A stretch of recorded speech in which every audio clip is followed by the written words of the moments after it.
So this first video will be the first part of chapter 1 where we talk about globalization and internationalization, exactly what that is. So jumping right in here, one of the first things that we want to get started with is what international management is. And essentially, international management is those management principles that you learned in Management 3200, but applied to an international context. We're going to be talking about economic, political, and cultural environments, and we're going to do so in the context of basically a multinational corporation. Um, we're going to focus on those organizations that have the biggest impact on the world economies. And those really aren't your mom and pop businesses. They're not your small businesses. They're not your local businesses. Those are your gigantic multinational businesses that have that operate in more than one country, that have tons of international sales, and have a very diverse mix of managers and owners. So to kind of get this question started off about what globalization is and why this class is important, I like to ask the question, um, do they have McDonald's in Paris? Are there any McDonald's in Paris? Do Parisians like to go to McDonald's? And the answer to that question is yes, there's a ton of McDonald's in Paris. And here you can see, um, basically, this is a Google map of Paris here. And this is just the downtown part of Paris. And you can see there's 20 McDonald's here, and I can shift to the next page. And we have another 20 McDonald's and another 20 McDonald's and another 20 McDonald's and hundreds of McDonald's. And we're not talking about the suburbs up in here, we're talking just downtown. So the question is, why is that? Why are there so many? Is it that uh, Parisians love delicious buns and fresh beef hamburgers like McDonald's makes? Absolutely not. Uh, the reason there's so many McDonald's is because there's so many tourists in Paris, and they will be the ones who buy McDonald's. And it's a way for McDonald's to grow. McDonald's is going to grow a ton more in other countries as more and more people around the world taste their food. They'll grow a ton more than they will in the United States. And what we see here is that is something that many businesses, many of the biggest businesses have in common, is that their foreign assets and their foreign sales are a huge part of their total assets and their total sales. So take General Electric, one of the biggest companies in the world. Most of their assets are located outside of the United States, even though they're headquartered in the United States. Or take Ford Motor Company. Over half the assets in Ford Motor are located outside the United States. So these are really, really big numbers, and it shows that the way that economies, international economies affect multinational corporations is they have to grow outside of their home country.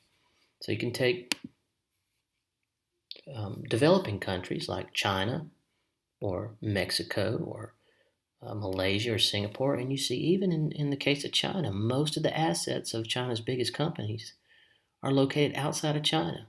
So 3/4 of China's of this Wampo Limited is located outside of China and Hong Kong. So even developing countries and multinational corporations have to grow via internationalization. All right, so let's talk about the difference there between globalization and internationalization and what that means.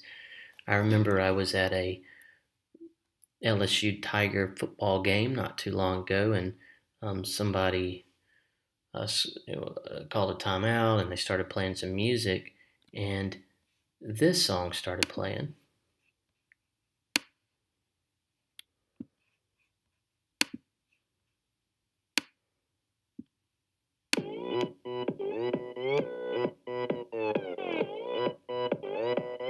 Open Gangnam Style.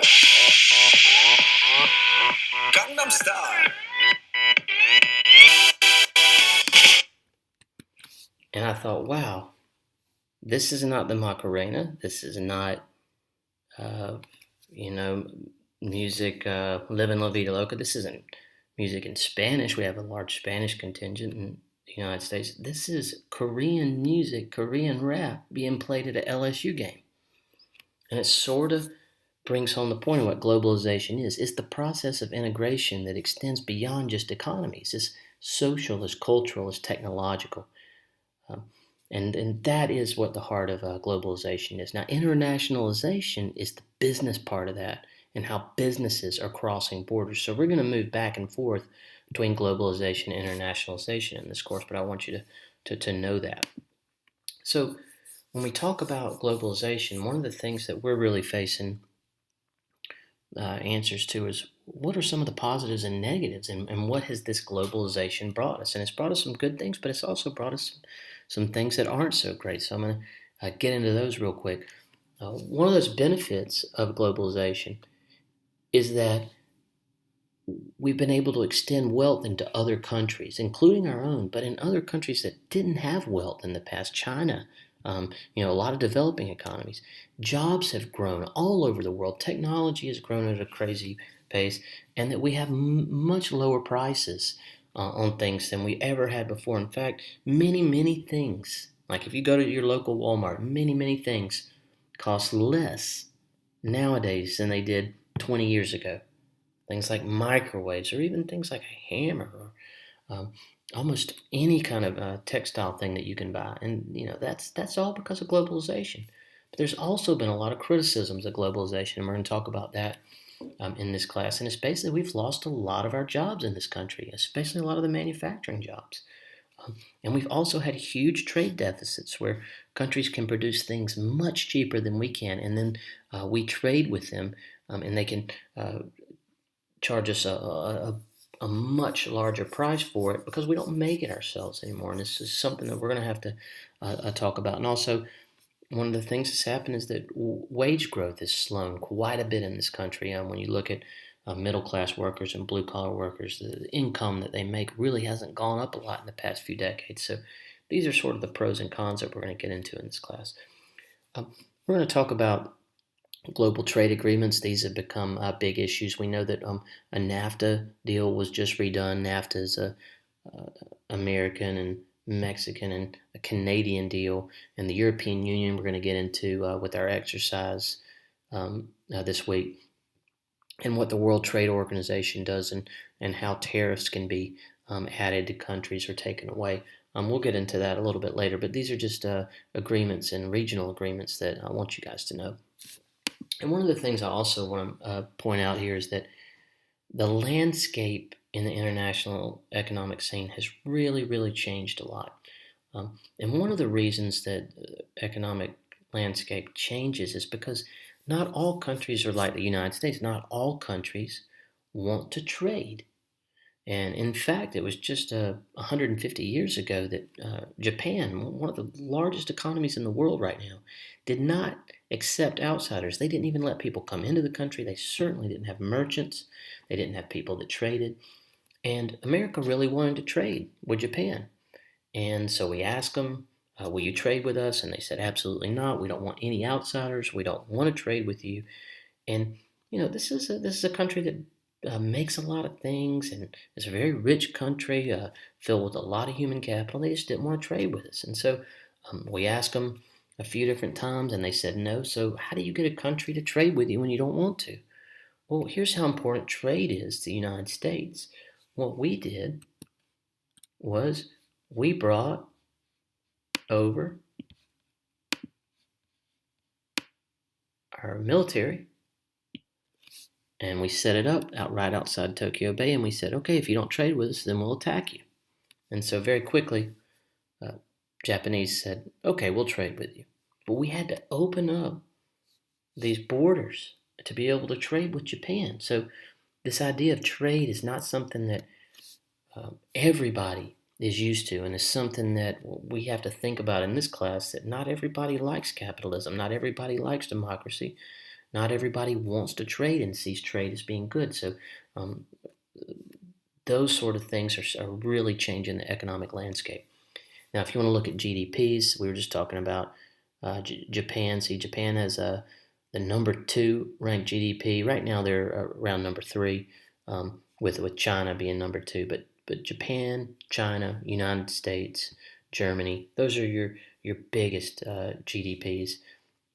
And you see your developing economies down here. They've made a huge jump. So a country like India has jumped quite a bit. A country like Russia has jumped quite a bit. And so you see all the same players, but they've kind of changed a lot in the past 15 years. So what about population? I like to bring this issue up. What country will be the most populated in 2050? Well, what you're going to see is India will be the most populated country. Right now it's China, and we've heard a lot about that. The United States is third. But one of the interesting things, if you look at this is really valuable information for you.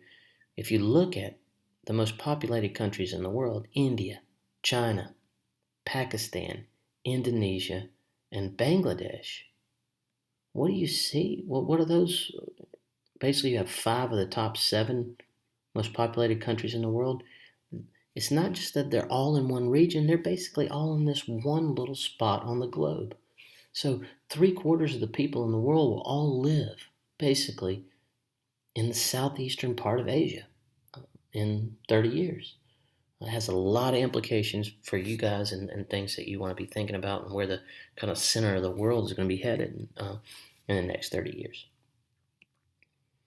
So another thing that we're looking at here when we talk about globalization, internationalization, is foreign direct investment. And what foreign direct investment is when money from one country, maybe through multinational corporation or through aid, gets funneled into investments or assets in another country.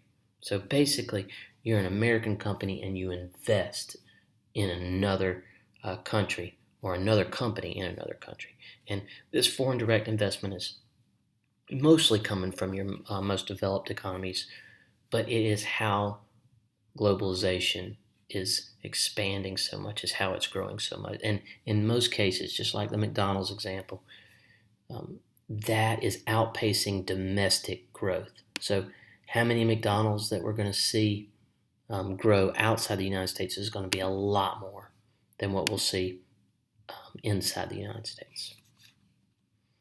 And then one final component that I wanted to point out, hopefully you guys can see these numbers. I know they're a little blurry, but this is where people trade. So if you look at this side, and this is in your book, this chart here, these are regions of the world here on your left, and then here we have the same regions listed across this axis.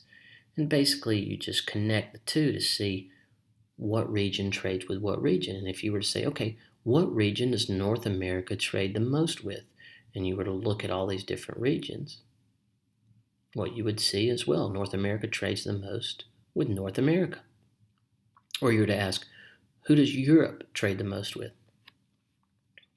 And what you would see is